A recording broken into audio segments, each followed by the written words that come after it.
ذرا ہٹکے میں خوش آمدید. زرار کھوڑو، وسعت اللہ خان، شاہ زیب جیلانی کا سلام قبول کیجیے.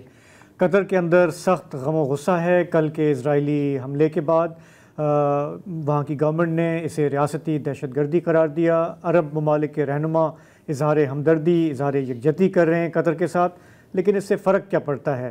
پروگرام میں ہم اس پہ بات کریں گے، لیکن آغاز کرتے ہیں ہمارے ملک میں جاری سیلاب کی آفت سے. کراچی میں آج تیسرے دن بارش ہوتی رہی، لیکن اس طرح سڑکیں بلاک نہیں ہوئیں جیسے ہم نے پچھلے ماہ دیکھا تھا. تاہم لیاری اور ملیر ریور پوری آب و تاب کے ساتھ بہتے رہے. اس میں سیلابی پانی، بارش کا پانی جو پہاڑیوں سے آ رہا ہے وہ پانی، اور نظر آیا صاف کہ جب ہم راستہ روکتے ہیں اس پانی کا تو پھر مصیبتیں آتی ہیں. شہر کے نشیبی علاقوں میں آج کافی لوگوں کو تکالیف ہوئیں، لیکن ہم نے دیکھا کہ چیف منسٹر اور میئر کراچی فرنٹ فٹ پہ نظر آئے. وہ پورے شہر کا دورہ کرتے رہے، کوشش کرتے رہے کہ پانی جو ہے وہ سڑکوں پہ کھڑا نہ ہو. اب سینٹرل پنجاب میں جو ہمارے دریا ہیں، 3 بڑے دریا، وہاں سے رپورٹس آ رہی ہیں سینٹرل پنجاب سے کہ پانی کی جو سطح ہے وہ آہستہ آہستہ کم ہو رہی ہے. لیکن جنوبی پنجاب میں ابھی تک ایک بڑا چیلنج ہے، اور جو ڈیزاسٹر ہے ابھی وہاں پہ کنٹینیو کر رہا ہے. دریائے سندھ کے لیے بھی پیش گوئی ہے کہ اس میں جو میڈیم سمجھیں کہ درجے کا سیلاب ہے وہ اونچے درجے میں جا سکتا ہے. تو سیلاب کے حوالے سے کل ہم نے بات کی تھی کہ جو زراعت میں نقصانات ہو رہے ہیں اس کے تخمینے سامنے آ رہے ہیں. اربوں کا نقصان کہا جا رہا ہے کہ ہوگا، ایکسپورٹس متاثر ہوں گی. آج تھوڑا سا یہ سمجھ لیتے ہیں کہ ہمارے ہاں سیلاب کی جو یہ آفت ہے اب زیادہ فریکوینسی سے آ رہی ہے. پچھلی بار جو ایک میگا فلڈ آیا تھا وہ 2010 کا تھا. اس سے ہم نے کیا سیکھا؟ ہمیں پروگرام میں جوائن کر رہی ہیں نورین حیدر، ڈیزاسٹر مینجمنٹ کا کافی تجربہ رکھتی ہیں، کلائمیٹ چینج کی بھی ایکسپرٹ ہیں. نورین صاحبہ، آپ کا میں ایک پیس پڑھ رہا تھا دا فرائیڈے ٹائمز میں، جس میں آپ نے مطلب اس کا ٹائٹل یہی تھا کہ from flood to fiasco, how governance failures turn monsoons into disaster. کہ اس کا گورننس سے بہت تعلق ہے. آفت بھلے قدرتی ہو لیکن ہمارے اپنے اعمال کی وجہ سے نقصانات زیادہ ہوتے ہیں، چاہے وہ جانی ہو یا مالی ہوں. تھوڑا سا اس کو ایلیبریٹ کریں گی؟ جی بہت شکریہ پروگرام میں مدعو کرنے کے لیے. میں نے پچھلے کئی سالوں سے، بلکہ آپ یوں سمجھ لیجئے کہ 1 دہائی سے زیادہ عرصہ ہو گیا ہے کہ میں تواتر کے ساتھ یہ لکھ رہی ہوں کہ دیکھیے آپ کا نومن کلیچر ٹورڈز سیلاب جو ہے وہ بالکل غلط ہے، اور سیلاب کو بار بار تباہ کاری کے ساتھ جوڑنا یہ ایک نامناسب بات ہے. سیلاب یا دریاؤں کا گرمیوں میں، مانسونز میں اپنے جوبن پہ آنا اور اپنے فل والیوم پہ بہنا یہ قدرتی امر ہے، یہ کوئی تباہ کاری نہیں ہے. یہ ایک نیچرل فینومینا ہے جو ملینز آف سالوں سے جاری ہے. جو انڈس سویلائزیشن پلی پھولی وہ ان دریاؤں کی ہی مرہون منت ہے. وہ انہی کی وجہ سے یہاں پر الوویم آئی، یہاں پر کاشتکاری شروع ہوئی، یہاں پر مختلف تہذیبوں نے اپنا جنم بھی لیا اور یہاں پر پھلی پھولی. تو سیلاب کوئی بذات خود کوئی تباہ کاری نہیں ہوتے، کوئی ڈیزاسٹر نہیں ہوتے، مگر وہ ڈیزاسٹر بن ضرور جاتے ہیں جب ان کے ساتھ poor policies, bad governance, human greed, encroachments اور یہ تمام ill constructed structures جب آپ دریاؤں کا راستہ روک کے تعمیر کرتے ہیں تو پھر وہ سیلاب جو ہیں وہ تباہ کاری لاتے ضرور ہیں، لیکن they have the right of the way. میں یہ سمجھتی ہوں کہ اگر آپ سیلابوں کو سمجھیں اور ان کے ساتھ رہنا جو ہے وہ سیکھ لیں، learn to live with the rivers، تو پھر آپ کو نہ یہ سیلاب تباہ کاری لگیں گے، بلکہ آپ دیکھیں گے کہ آپ کی تمام تر ایکالوجی جو ہے وہ ان سیلابوں سے امپروو ہوتی ہے، بہتر ہوتی ہے، خراب نہیں ہوتی.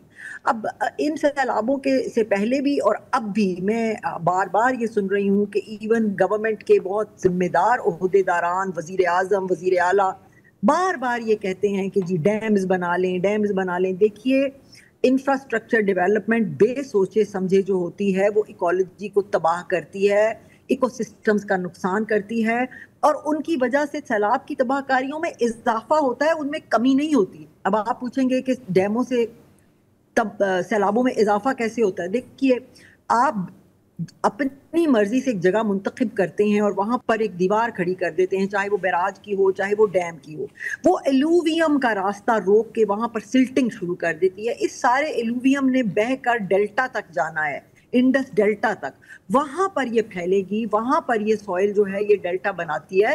تو آپ خود اندازہ کریں کہ جب آپ ہر چیز کو یہ کہتے ہیں کہ ڈیمز بنا دیں تو ڈیمز ان کو پروٹیکٹ کریں گے، کوئی دنیا کا ڈیم جو ہے وہ سیلاب کا راستہ نہیں روک سکتا. کوئی ڈیم اتنی طاقت نہیں رکھتا کہ اس کے اندر ان لمیٹڈ پانی جمع ہوتا رہے اور وہ ڈیم جو ہے وہ پانی کو ڈائیورٹ کرتا رہے. ایسا کوئی ڈیم نہیں. اور اگر ایسی بات ہوتی تو انڈیا میں ہزاروں dam run of the river موجود ہیں، تو پھر آپ مجھے بتائیے نا کہ وہاں سے سیلاب کیوں پاکستان میں داخل ہوئے. جو کل میرا مضمون فرائیڈے ٹائمز میں چھپا ہے، اگر آپ وہ پڑھیں تو میں نے یہ بالکل لکھا ہے کہ یہ صرف سیلاب پاکستان میں نہیں آئے، سیلاب دریا میں آتے ہیں، اور دریا پاکستان کے نہیں ہیں. دریاؤں کا کوئی ملک نہیں ہوتا.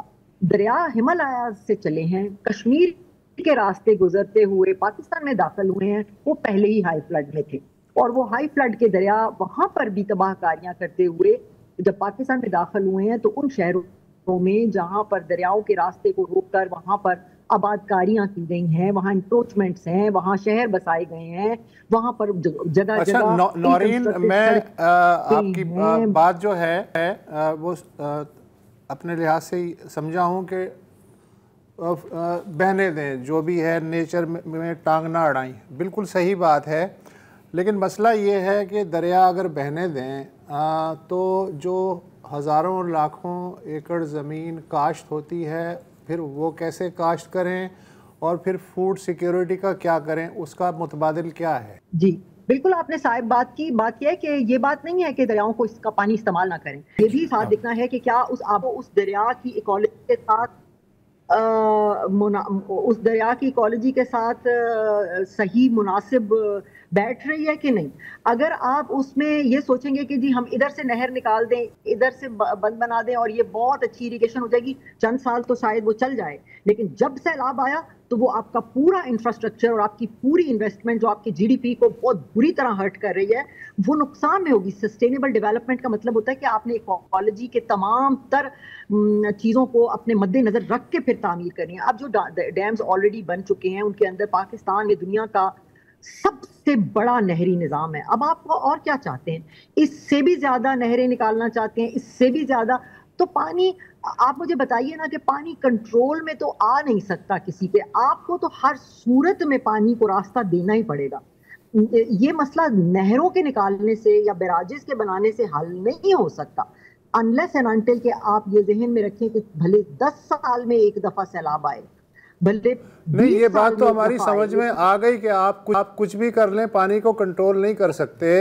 میرا سوال یہ تھا کہ ہم جو پھر نئی زمینیں کاشت کرتے ہیں اس کا بھی تو پھر کوئی طریقہ ہوگا، اس کے لیے کیا کریں؟ اس کے لیے آپ متبادل استعمال کریں طریقہ، زیر زمین پانی کو استعمال کریں. نہری زمینوں کے علاوہ بھی تو پہلے کاشت ہوتی ہی تھی نا. زمین کے نیچے ایک بہت بڑا ذخیرہ پانی کا ہوتا ہے، اس کے اندر انڈر واٹر ایکویفرز ہیں، ان کو استعمال کریں. دوسرے جو ماڈرن طریقے ہیں جس کے اندر بہت سارے ایسے طریقے ہیں جس میں بہت 1/10. ہاں، لیکن اس میں مسئلہ یہ ہے کہ پنجاب کی اگر میں مثال دوں، جسے اب بر صغیر کی فوڈ باسکٹ کہتے ہیں، 1932 کا جو نہری نظام ہے اس کی وجہ سے آباد کاری ہوئی. اس سے پہلے زیادہ تر پنجاب جو ہے وہ بارانی تھا، یا دریا کے آس پاس جو کچے کا علاقہ ہے اس میں کاشت ہوتی تھی، تو اس کی وجہ سے بھکمری ہوتی تھی. اسی وجہ سے وہ نہری نظام قائم ہوا. تو اس کے بعد سے یہ مسئلہ حل شروع ہونا ہوا. 100 سال پہلے فوڈ باسکٹ نہیں کہلاتا تھا پنجاب، نہری نظام کے بعد کہلاتا ہے. تو انگریزوں کو یہ بات کیوں نہیں سمجھ میں آئی کہ دریاؤں کو آپ بہنے دیں اور متبادل زیر زمین پانی کے ذخائر استعمال کر لیں؟ اس وقت ان کے پاس تو وہ ٹیکنالوجی یا سمجھ تھی نا. جی آپ بالکل صحیح کہہ رہے ہیں. اگر آپ انگریزوں کا نظام سٹڈی کریں، انڈس واٹر کا جو سارا سسٹم بنایا گیا تھا یہاں، تو انگریزوں کا ہی قائم کردہ یہ نظام ہے کہ دریائے سندھ جو ہے وہ دنیا کا واحد دریا ہے جس کے اپنے رائٹس ہیں، لیگل رائٹس ہیں، اور دریا کے ایک مارک شدہ باقاعدہ حصے کے اندر کوئی تعمیر، کوئی کاشتکاری، کوئی شجرکاری کسی قسم کا کوئی الاؤڈ نہیں تھا. وہ دریا کی اپنی زمین کہلاتی ہے, وہ لا آج بھی قائم ہے, اگرچہ کہ وہ لوگوں کو اس کی معلومات کم ہے, لیکن اسی طرح نہریں جہاں بنی تھیں ان کے دور دور تک دو رویا جو زمین تھی وہ مارک کی گئی تھی کہ وہاں پر کسی قسم کی آباد کاری, کسی قسم کی دکان مکان اور یا پرماننٹ کسی قسم کے اسٹرکچر کی اجازت نہیں تھی. ریل روڈ جو بنایا تھا انگریز نے, اس کے بھی دونوں سائڈوں پہ ایک خاص حد تک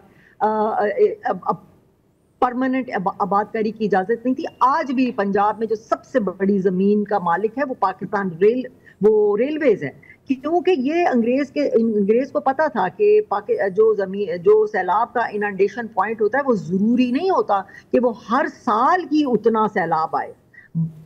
جو پل بنائے اور بیراجز بنائے ہیں انگریزوں نے, مثلا سکھر بیراج کی میں آپ کو مثال دیتی ہوں, لوہے کا برج بنایا گیا, وہ 100 سال کے اننڈیشن مارک کے اوپر قائم ہے, یعنی کہ اگر 100 پلر ڈالتے ہیں, اب کیا ہوتا ہے تو انفراسٹرکچر آپ ایسے بناتے ہیں کہ دریا کا جو نظر آ رہا ہوتا ہے بیڈ, اس کے اندر پلر ڈال کے پل بنا دیتے ہیں. وہ پل اتنے ناکارہ ہوتے ہیں کہ ایک سیلاب آتا ہے وہ پل بہا کے لے جاتا ہے. 2010 کے سیلاب میں جو میجر انفراسٹرکچر فیلئر ہوا تھا وہ پلوں کا تھا, وہ بریجز کا تھا. 3000 سے زیادہ بریجز اڑ گئے تھے اسی وجہ سے کہ وہ صحیح بنے ہوئے نہیں تھے. آپ نے انگریز ہو یا اب کی گورنمنٹ ہو, آپ نے دریاؤں کا راستہ چھوڑ کے کنسٹرکشن کرنی ہے. تو یہ نہری نظام جو بنا بڑا اچھا بنا, اور اس کے اندر لیکن جہاں سے نہریں گزرتی ہیں وہاں پانی جو ہوتا ہے وہ شہر کے یا اس علاقے کے اندر سیپ کرتا ہے, کیونکہ نہریں کچی ہوتی ہیں. آخری جو ان کا جملہ تھا کہ کچی نہروں کی وجہ سے ہو رہا ہے, 40% پانی صرف کھیت تک پہنچنے سے پہلے ضائع ہو جاتا ہے. ہمارے یہاں واٹر ویسٹیج بہت زیادہ ہے نا, 40%. مجھے یاد ہے مشرف دور میں ایک پوری ایک مہم چلی تھی, ایک تو بل صفائی اور پھر کہ ان سب کو پکا کرو. اچھا, اس وقت ایک الگ اس میں آبجیکشن آئی تھی, مجھے اچھی طرح سے یاد ہے کہ سر اگر آپ نے پکا کیا تو پھر وہ گراؤنڈ میں پانی کیسے جائے گا. تو ہر ایک چیز کے اوپر نا کوئی آپ کو پوائنٹ آف ویو. لیکن ان کی موٹی بات فلڈ مینجمنٹ کے حوالے سے کہ مزید dams are not the answer, مزید نہریں آر ناٹ دا آنسر, اور دریا کا جو ایک انہوں نے کہا کہ انڈس کا ایک اپنا رائٹ ہے, اپنا ایک رائٹ آف پیسج ہے, تو اس سے آپ چھیڑ چھاڑ نہ کریں تو بہتر ہے. تو اب جتنی ہو گئی ہے چھیڑ چھاڑ, جتنی بیراجز بن گئی ہیں, مزید کی تو گنجائش نہیں ہے. نہیں, نہ صرف گنجائش نہیں ہے, اور میرے خیال دیکھیں اب ہم مانتے ہیں کہ یہ ایک تاریخی سیلاب ہے, ٹھیک ہے, اب ہر سال ایٹ لیسٹ ہم دعائی کر سکتے ہیں کہ اس نوعیت کا سیلاب نہ آئے, ہر دوسرے سال, ہر تیسرے سال, ہر چوتھے سال, لیکن کسی سال میں آنا ہے. تو یو ہیو ٹو ٹرائی کہ اگر ہم اگین اوائڈ کر سکیں ان مسئلوں کو, اور مسئلہ سارا کا سارا یہاں پر آتا ہے گورننس کا. تو ہم ایک بریک لیں گے, واپس آئیں گے تو تھوڑا میرا خیال ہے کہ ہم کراچی کی بھی ذرا سا پکچرز دیکھ لیں کہ لیاری ندی جو ہے, جو کوئی ایک گندا نالا بن چکی ہے برس سے, بڑے عرصے بعد اس میں پانی فلو کر رہا ہے, تھوڑا اس پہ بھی بات کریں گے. ذرا جیسے آپ کہہ رہے تھے کہ کیا راوی سے لے کر لیاری تک, تو لاہور میں اگر لوگ سمجھتے تھے کہ بس راوی جو ہے وہ سوکھ گیا ہے اور وہاں پہ سب چین ہی چین ہے, تو ہم نے دیکھ لیا کہ جب پانی بہتا ہے تو کتنا پھر وہ پلٹ کے واپس آتا ہے. کراچی کے جو دو سمجھیں کہ رین ریلیٹڈ جو ریورز ہیں, ملیر اور لیاری, اب لیاری جو ہے وہ تو مجھے نہیں یاد پڑتا کہ ہم جو مناظر دیکھ رہے ہیں اس وقت, جس انداز میں وہ بہہ رہا ہے, آخری مرتبہ میں بھی ڈیکیڈز ہوئے ہوں گے. آپ نے کبھی دیکھا؟ میں نے ملیر ندی کو دیکھا ہے بارشوں میں, میں بات کر رہا ہوں 71-72 کی. ہم بچے جو ہیں خوش ہو جاتے تھے اور وہاں مچھلیاں پکڑنے چلے جاتے تھے جب بھی بارش ہوتی. اچھا, ملیر تو دیکھیں 2 سال پہلے بھی جو ہوئی تھی بارش اس میں وہ ہوا تھا, لیکن لیاری جو ہے, لیاری تو یار جب سے یہ لیاری کا آپ کو یاد ہے؟ نہیں لیاری نہیں نا, آپ کو مجھے جو آخری مرتبہ یاد ہے اس قسم کا سیلاب لیاری میں, وہ مجھے یاد ہے لیٹ 1980s میں ایک بارشیں ہوئی تھیں, اور اس میں بھی یہی ہے کہ لوگوں نے جو گھر ور بنائے ہوئے تھے 88 میں, آپ کو یاد ہے؟ اس کے بعد مجھے یاد نہیں آتا میں اسکول میں تھا کہ اس لیول کا آیا ہو, کیونکہ میں اکثر وہاں سے گزرتا ہوں اور میں دیکھتا ہوں کہ وہ ایک چھوٹا سا گندی نالی ہے, وہ ہے نا, تقریباً وہ بس ایک کالا سا پانی سورج کی نالی لگتی ہے. اور اب آپ دیکھیں کہ اس کے کیا مناظر ہیں اور کیا ہے. تو وہ جو ہم پہلے بات کر رہے تھے بریک سے کہ کیا دریا کو اپنا راستہ یاد ہوتا ہے, وہ ابھی آئے, 10 سال کے بعد آئے, 15 سال کے بعد آئے. دریا کی یادداشت بھی تو بہت مطلب صدیوں پہ رہے نا, لانگ میموری. تو لیاری کے سے متصل جو علاقے ہیں ان میں کافی علاقوں میں پانی آ گیا اور وہاں پہ کافی نقصان ہوا ہے. یار اتنا زیادہ پانی آیا لیاری میں کہ 350 کے قریب لوگوں کو شفٹ کرنا پڑا ہے. میرا خیال ہے وہ بالکل ہی دریا کے اندر ہی رہا. ایسا ہی ہوتا ہوگا. تو باوجود اس کے کہ آج چیف منسٹر اور میئر جو ہیں وہ صبح سویرے سے مختلف علاقوں کا دورہ کر رہے تھے, پانی کی مشینیں بھی ہمیں چلتی نظر آئیں, بڑی بڑی جو مین شاہراہیں ہیں وہاں سے پانی نکال لیا گیا, تو وہ والا حشر نہیں ہوا جو ہم نے 19 اگست کے دن دیکھا تھا. لیکن 7 اموات ہوئی ہیں, 7 اموات ہوئی, 3 لوگ لاپتہ ہیں, 3 لوگ لاپتہ. اور جو وہی مسئلہ ہے کہ اگین یہ جو اربن فلڈنگ اس دفعہ تو کم ہوئی ہے, 19 کو زیادہ ہوئی تھی. اب بھی جو تجاوزات ہیں ان کی وجہ سے وہ سمندر تک پانی جو ہے پہنچنے میں رکاوٹ ہے. دریائے ملیر کا بھی اور دریائے لیاری کا بھی. اور پھر جو ہے کراچی سے باہر لٹھ ڈیم اور تھڈو ڈیم وہ پورے بھر گئے ہیں, تو اس کی وجہ سے ظاہر ہے کہ اوور فلو ہو کے جو پانی آ رہا ہے وہ روایتی طور پہ سادی ٹاؤن, اس کا ہر سیلاب میں نام آتا ہے کہ یہ ڈوبتا ہے. یہ اسکیم بنائی گئی ہے, تو جو سپر ہائی وے ہے اس کا بھی تھوڑا بہت حصہ جو ہے اس ڈیم کی وجہ سے وہ زیر آب آیا ہے, لیکن اب شاید اتنا پانی وہاں نہ ہو. ایک سوشل میڈیا پہ چل رہا تھا کہ جی یہ ملیر ایکسپریس وے جو ہے اس کا کوئی حصہ جو ہے وہ بہہ گیا ہے, تو بعد میں انہوں نے چیف منسٹر نے وضاحت کی کہ وہ آلریڈی زیر تعمیر ہے, اور جتنا حصہ کھولا گیا ہے جنرل ٹریفک کے لیے وہ ایز اٹ از انٹیکٹ ہے.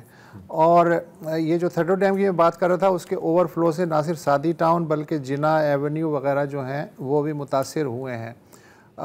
کراچی سے باہر جو ہے چونکہ خبریں اتنی نہیں آ رہی ہیں, ہم کراچی پہ فوکس کر رہے ہیں. تھرپارکر اور دادو ضلع میں کئی سو جو کچے گھر ہیں ان کو بارش سے نقصان پہنچا ہے. وہاں ظاہر ہے ابھی تک سیلاب نہیں پہنچا ہے.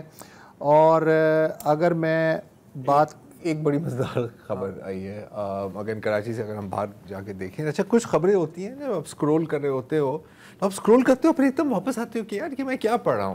تو ابھی ایک خبر پڑھی تھی, آپ لوگوں کو بھی پڑھی ہے, کہ تقریباً کوئی 250-300 کچے کے جو ڈاکو ہیں انہوں نے کہا کہ لاڑکانہ پولیس سے رابطہ کیا ہے کہ یار سیلاب آ رہا ہے, ہم ہتھیار ڈالنے پر راضی ہیں لیکن پھر ہمارا کوئی بندوبست بھی کیا جائے, ہمیں ری انٹیگریٹ کیا جائے.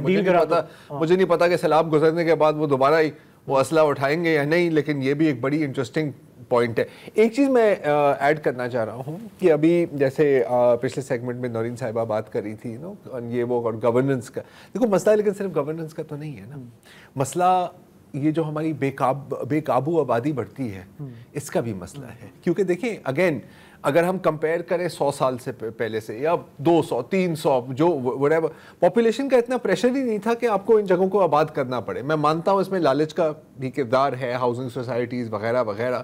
لیاری کو اگر آپ دیکھیں تو اگر وہ گھر لوگوں کو وہاں سے نقل مکانی کرنی پڑی تو وہ اس لیے کیونکہ وہ بہت قریب تھے. قریب کیوں ہے؟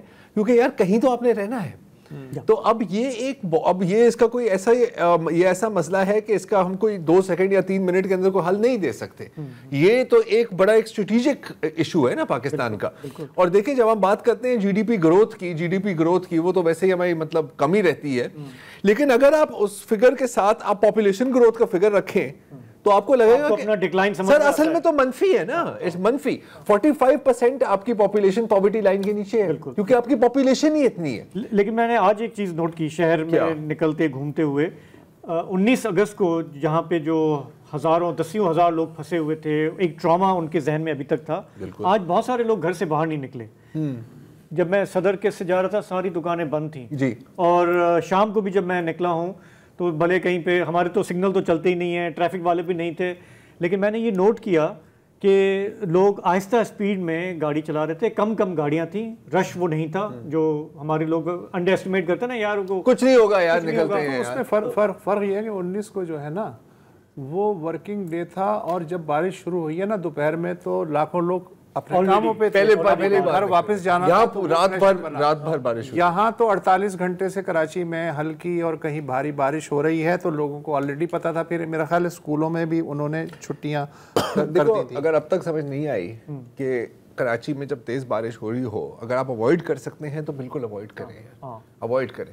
نہیں تو آپ نے مطلب ایک بار نہیں 1 درجن بار اس چیز کا انجام دیا. لیکن وہاں لاہور والا میں نے کراچی میں سٹائل نہیں دیکھ، چونکہ لیاری میں اور ملیر ندی میں پانی آ گیا، آؤ جی پانی دیکھنے چلے. میں نے 1-2 ویڈیوز دیکھی ہیں لیکن اتنا ذوق و شوق نہیں ہے. لیکن دیکھو کبھی کبھی یہ بھی نہیں پتہ لگتا نا کہ ابھی کا ویڈیو ہے، کسی اور کا ویڈیو ہے، کسی اور ندی کا ویڈیو ہے، تو وہ میں چلا نہیں رہا. نہیں اتنا شوق اتنا نہیں ہے، اتنا زندہ دلہ نہیں ہے. اب یہ ہے کہ گدو پہ انتظار ہو رہا ہے کہ یار پانی پنجنس سے تو نکل گیا ہے، یہاں تک کب آئے گا کب آئے گا.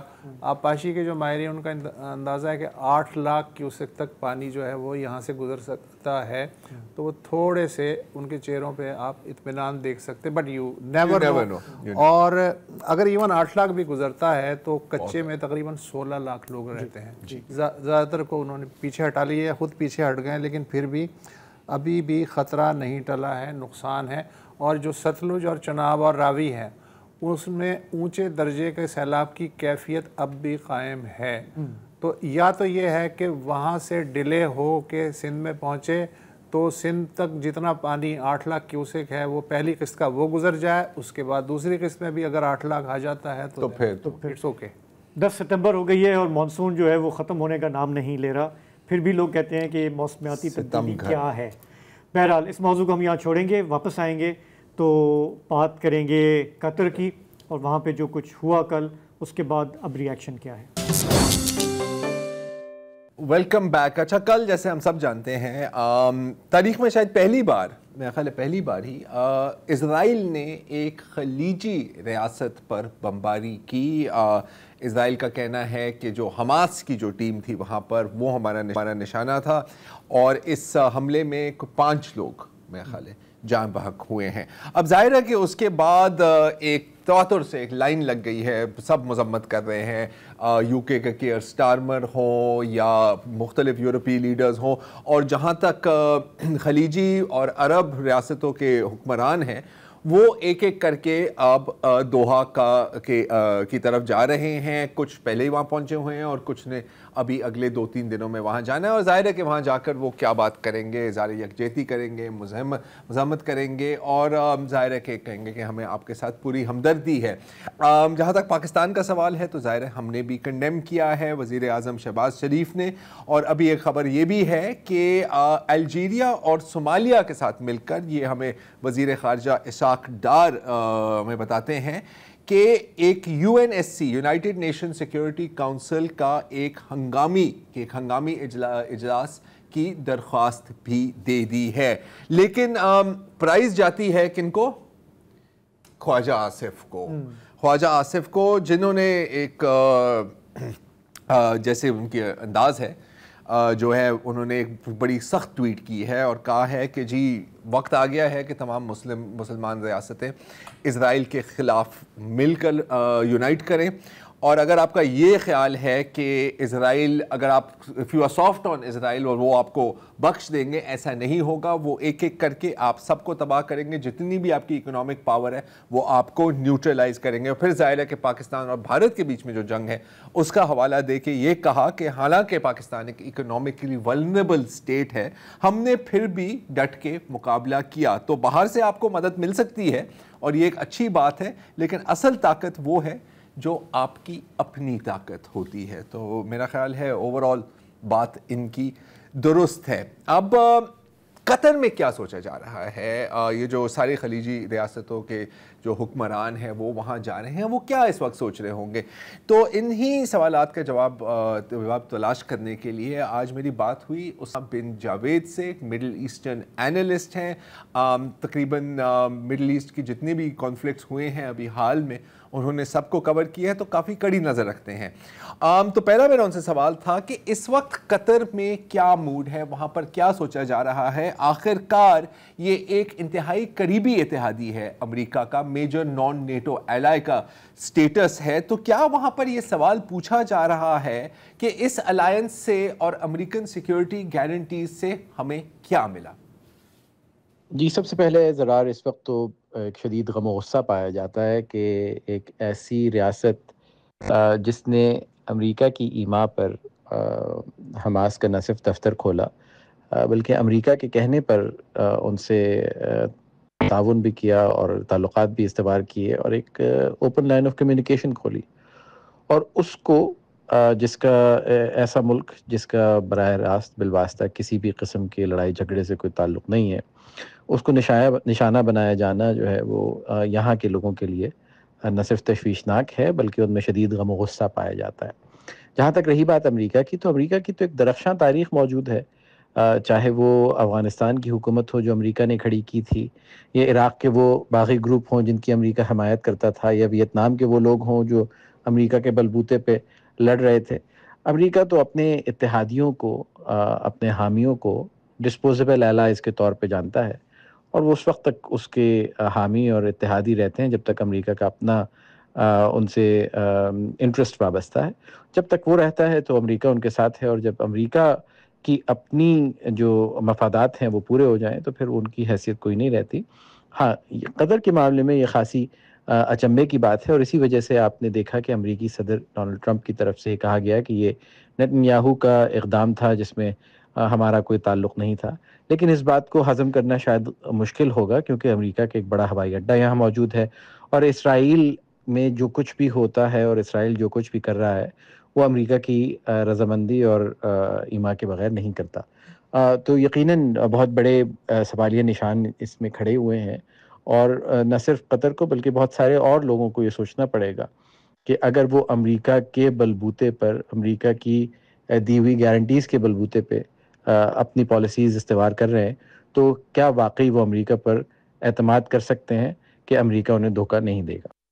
اچھا، لیکن یہاں پر بات صرف قطر کی تو نہیں ہے نا، جو تمام جو خلیجی ریاستیں ہیں باشمول سعودی عرب، یو اے ای، سب کو آپ لے رہے، وہ سب کے سب یو ایس کی سیکیورٹی امبریلا کے نیچے ہی رہتے ہیں۔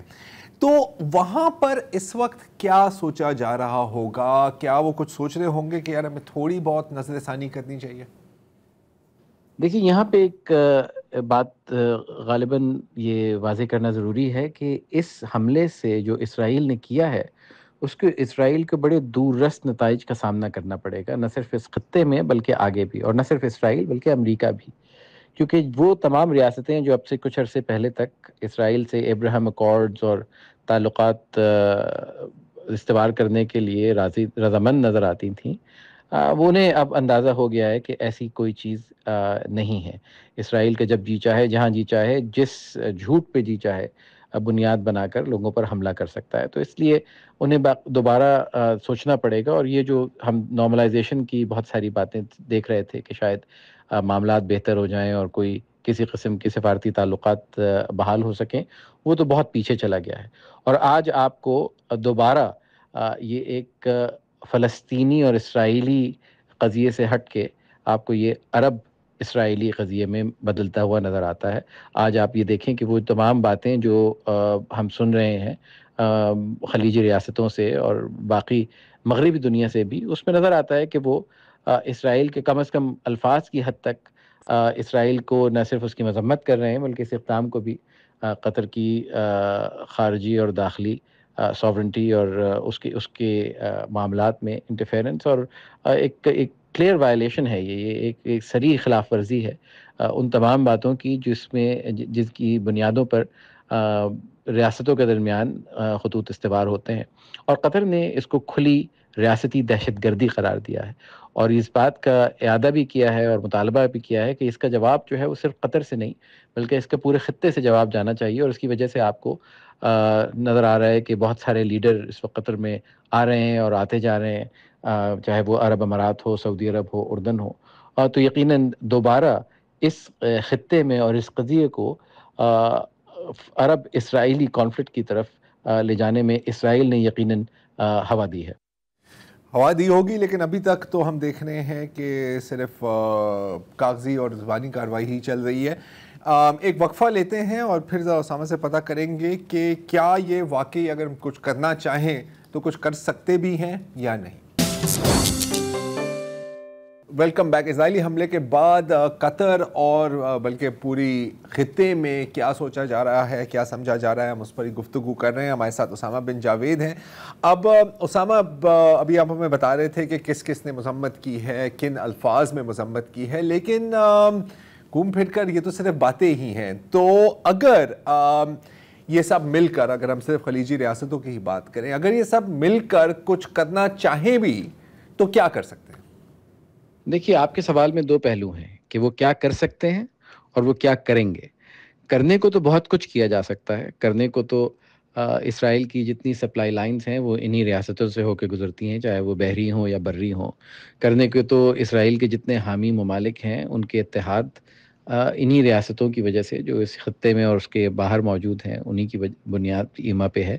اور تو کرنے کو تو بہت ساری چیزیں جو کی جا سکتی ہیں, بوائیکاٹ سے لے کے مختلف جارحیت کی طرف تک جانے تک. لیکن سوال یہ ہے کہ وہ کیا کریں گے, اور کیا کریں گے کہ جواب میں آپ کو یہ دیکھنا پڑے گا کہ ان ممالک کی اور ان کی خلیجی ریاستوں کی جو حکومتیں ہیں ان کی اپنی کیا حیثیت ہے.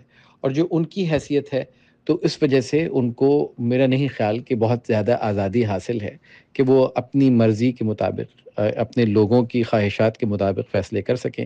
انہیں اپنے مفادات دیکھنے پڑیں گے, انہیں اپنے وہ تعلقات دیکھنے پڑیں گے جو اسرائیل, امریکہ اور باقی ان کے لیے جو نفع بخش چیزیں ہیں ان سے وابستہ ہیں. تو مجھے لگتا یہ ہے کہ آپ کی بات میں وزن ہے کہ اس کا کوئی بہت بڑا جواب تو نہیں آئے گا, لیکن یقیناً جیسا کہ میں نے آپ سے پہلے کہا اس کے دوررس نتائج مرتب ہوں گے.